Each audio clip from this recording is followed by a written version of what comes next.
네, KB증권의 김동원 리서치 센터장님. 예, 저 KB증권 김동원입니다. 저는 코스피가 지금 6,000선에 근접을 해도 여전히 디스카운트를 받고 있습니다. 근데 이 디스카운트를 해소할 수 있는 좀 두 가지 제언을 좀 드리고자 합니다. 첫 번째가 중복 상장 이슈인데요.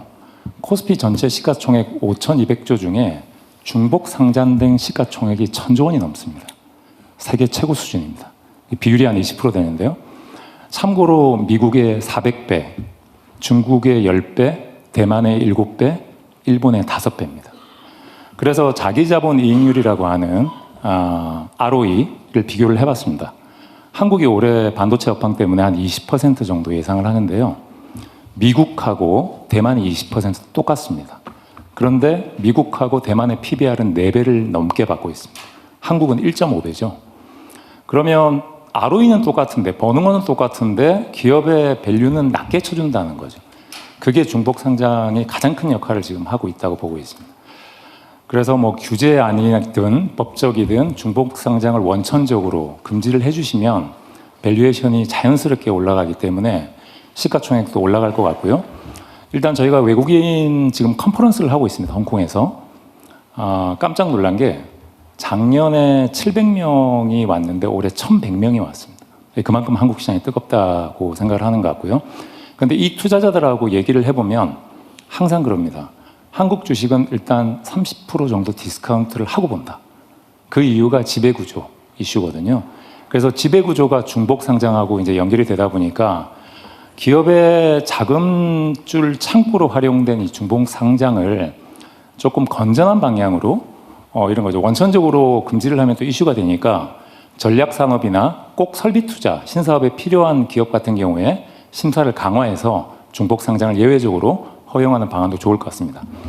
두 번째 제언은 대통령님께서 이제 3차례에 걸친 상법 개정을 통해서 아주 든든한 울타리는 쳐주신 것 같습니다. 근데 여기에 감시 기능이 최대 주주하고 특수 관계인에 국한되다 보니까 일반 주주의 보호가 전혀 지금 안 되어 있습니다.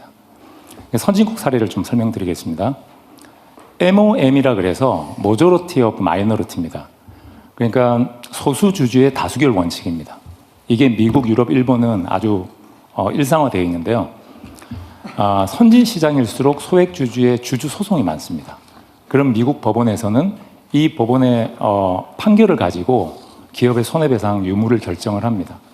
그런데 우리나라 같은 경우는 지금 이사회 충실 의무는 확대를 했지만 사실상 최대 주주만 좀 관리를 하는 거고 일반 주주에 대한 장치는 전혀 없거든요. 그래서 제가 생각하는 아이디어는 기업의 합병이나 분할, 영업 양수도 어떤 뭐 자산에 대한 매각 이런 부분이 있을 경우에는 일반 주주만 별도로 의결을 맞아서 그 내용을 공시를 하는 방향이 어떨까라는 생각을 조금 하고 있고요. 이렇게 되면 지금 미국과 대만이 PBR 4배를 받고 있는데요. 똑같은 ROE에서 올해 예상 실적 기준으로 코스피가 한 670조 원 정도 상장사가 돈을 벌 것 같습니다. 작년 대비 120% 증가한 건데요. 이 정도의 실적 체력에 PBR 3배만 적용해도 10,000포인트가 나옵니다. 그래서 이제 말씀드린 대로 중복 상장 금지 부분, 그다음에 일반 주주의 보호 부분, 이 부분이 제도적으로만 뒷받침만 되면 코스피의 밸류에이션은 상승할 것으로 기대하고 있습니다. 이상입니다. 네, 같은 주제로 개인과 기업 쪽에서 말씀해 주실 분 계실까요? 손 들어주시면 발언권 드리겠습니다.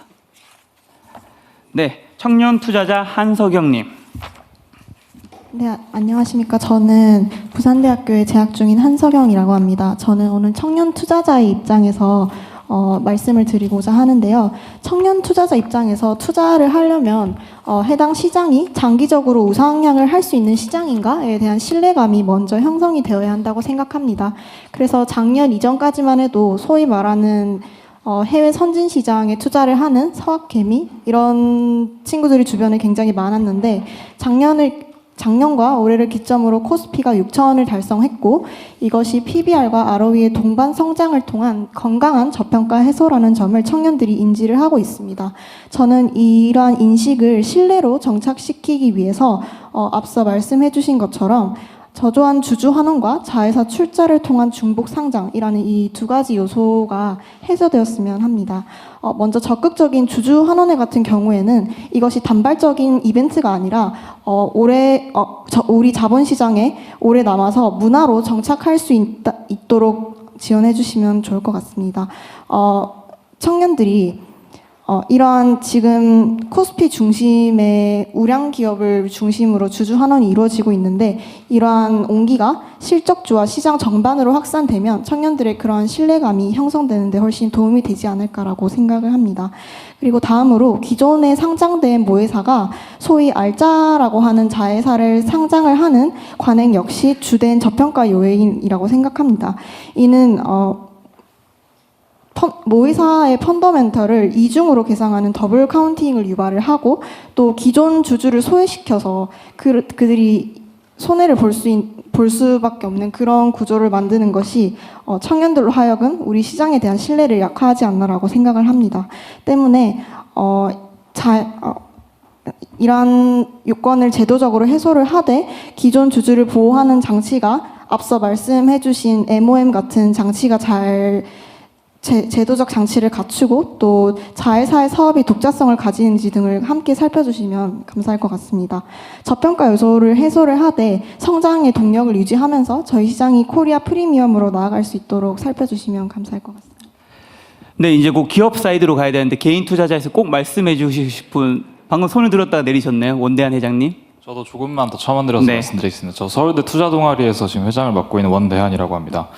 저희 투자 동아리에 되게 열정 많은 청년 투자들이 많이 모여서 활동을 하고 있는데 저희끼리 농담으로 많이 하는 말이 이런 부장이 30대에 왔으면 참 좋았겠다라는 말을 저희끼리 되게 많이 합니다.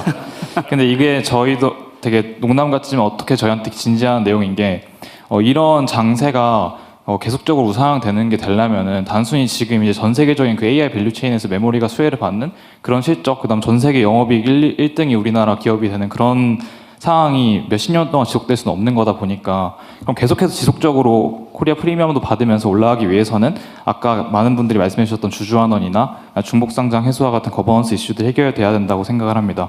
그래서 저는 제가 추가적으로 막 더 재원드리고자 하는 것보다는 거의 부탁이 가까운 내용인 것 같은데요.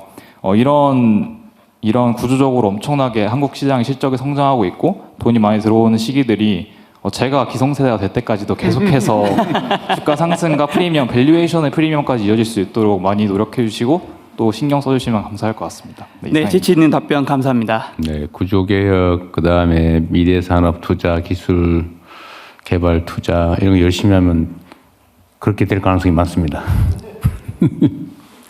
네, 여러 도전적인 과제들이 제기되는 가운데 우리